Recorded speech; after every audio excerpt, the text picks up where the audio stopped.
Desde esse tempo, Jesus começou a mostrar aos seus discípulos que era necessário que ele fosse para Jerusalém, sofresse muitas coisas nas mãos dos anciãos, dos principais sacerdotes, dos escribas, fosse morto e no terceiro dia ressuscitasse. Então Pedro, chamando-o à parte, começou a repreendê-lo, dizendo: "Que Deus não permita, Senhor, isso de modo nenhum irá acontecer."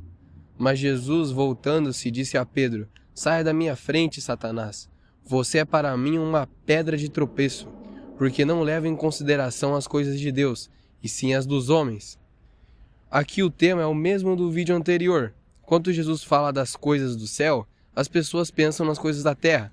Só que dessa vez Mateus não mostra um fariseu fazendo isso, mas sim Pedro, que era o seu discípulo, que anteriormente disse uma afirmação movida pelo Espírito e agora ele estava movido pela carne. Pedro não estava pensando que apenas a morte de Jesus e o sangue derramado poderiam nos purificar e justificar diante de Deus, e que sem o sacrifício de Jesus nós estaríamos lascados.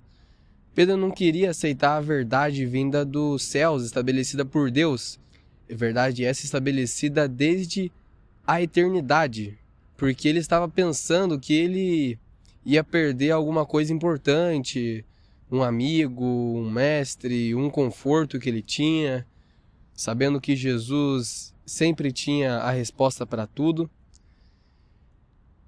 Mas Jesus ele não veio aqui passear. Ele veio cumprir um propósito. E isso era mais importante do que qualquer outra coisa. Depois Jesus, nos versículos 24 ao 26, vai dizer assim: "Se alguém quer vir após mim, negue-se a si mesmo, tome a sua cruz e siga-me. Pois quem quiser salvar a sua vida, a perderá. E quem perder a sua vida por minha causa, esse a achará. De que adianta uma pessoa ganhar o mundo inteiro e perder a sua alma? Ou o que dará uma pessoa em troca da sua alma?" Jesus deixou de viver no conforto que ele tinha lá nos céus, onde ele era rei e tinha de tudo, para vir aqui na terra, passar fome, sede, andar num deserto debaixo daquele sol de Israel que não deve ser um sol fraquinho como o de Curitiba. Tudo isso para cumprir o propósito de Deus.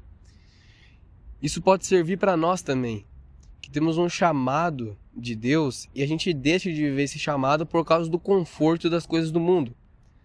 Por isso que Jesus diz que para fazermos a vontade de Deus, a gente tem que tomar a nossa cruz e negar a nós mesmos, assim como Jesus fez no Getsemane, quando ele disse: "Pai, se possível, afasta de mim esse cálice, mas seja feita a tua vontade e não a sua."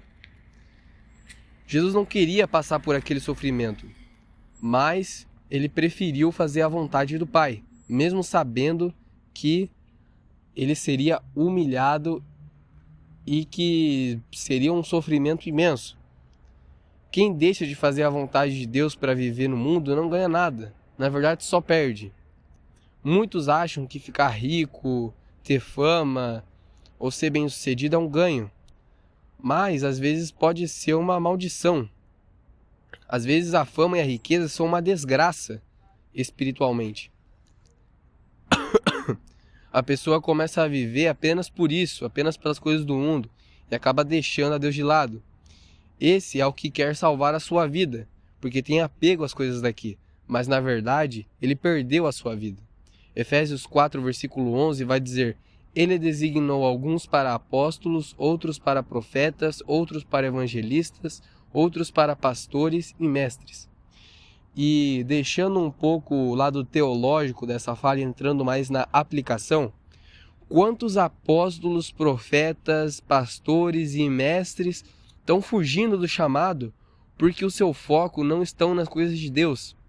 Porque muitos cristãos não estão sendo direcionados pelo Espírito Santo, mas sim por eles mesmos. Quantos vivem apenas para fazer a sua vontade e não a vontade de Deus?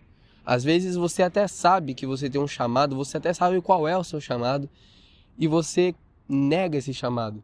Então você não nega a si mesmo, como diz Jesus na passagem, você está negando a Deus para beneficiar a si mesmo.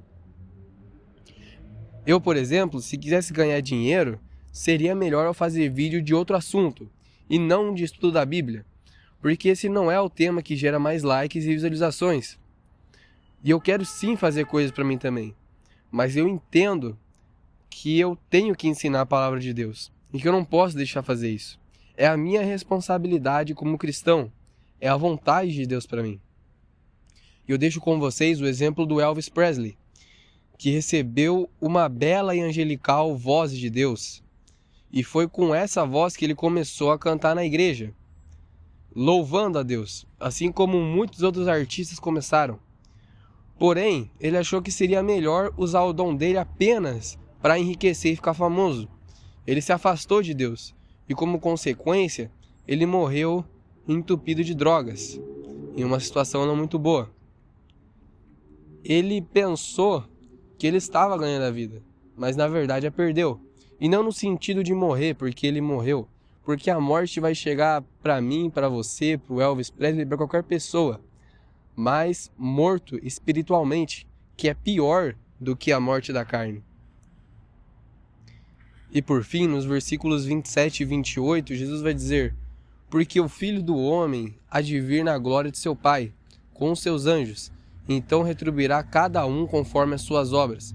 Em verdade lhes digo que dos que aqui se encontram, existem alguns que não passarão pela morte até que vejam o Filho do Homem vir no seu reino. No fim, a gente viu que compensa mais seguir a vontade de Deus, porque as coisas do mundo têm fim, mas as coisas de Deus são eternas. E o amor de Deus é incondicional. Quando ele diz que o Filho do Homem há de vir com os seus anjos e retribuirá cada um conforme as suas obras, ele está se referindo ao galardão, ou à recompensa que receberemos por seguir a Cristo. Nem todos receberão o mesmo galardão, será segundo as suas obras, diferente da salvação, que não tem a ver com obras, mas é pela graça. Talvez em outro vídeo eu me aprofunde mais no que eu penso que é o galardão, porque não dá para afirmar com certeza o que é isso. Alguns dizem que Jesus está falando da sua segunda vinda e que ele está falando de julgamento. Só que se a gente pegar o contexto dessa passagem, não faz sentido Jesus estar falando de julgamento, porque ele está querendo incentivar os discípulos. Depois de tudo que ele falou, ele está querendo dizer que tem uma recompensa para tudo isso. Então, não faz sentido a gente pegar essa passagem e dizer que Jesus está falando de julgamento, porque ele diz Filho do Homem. Depois, no versículo 28, quando ele diz que alguns não passarão pela morte até que vejam o Filho do Homem vir no seu reino, é um pouco mais complicado, porque ele pode estar se referindo aos que serão transformados em vida e ressuscitarão e serão arrebatados em vida, assim como isso pode ter se cumprido no capítulo 17 que vem a seguir, no Monte da Transfiguração.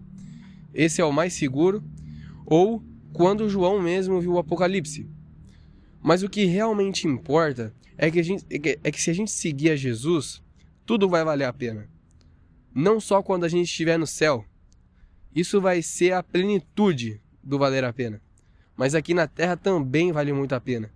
Porque apenas vivendo em comunhão com Deus e consequentemente em verdade, é que nós temos a verdadeira felicidade. As coisas do mundo são ilusórias. Parece que são a melhor opção à primeira vista. Como você ir num restaurante e sair pedindo tudo no cardápio, mas você não tem um centavo no bolso. É bom quando você está comendo, até que chega a conta. E Paulo vai dizer que o salário do pecado é a morte.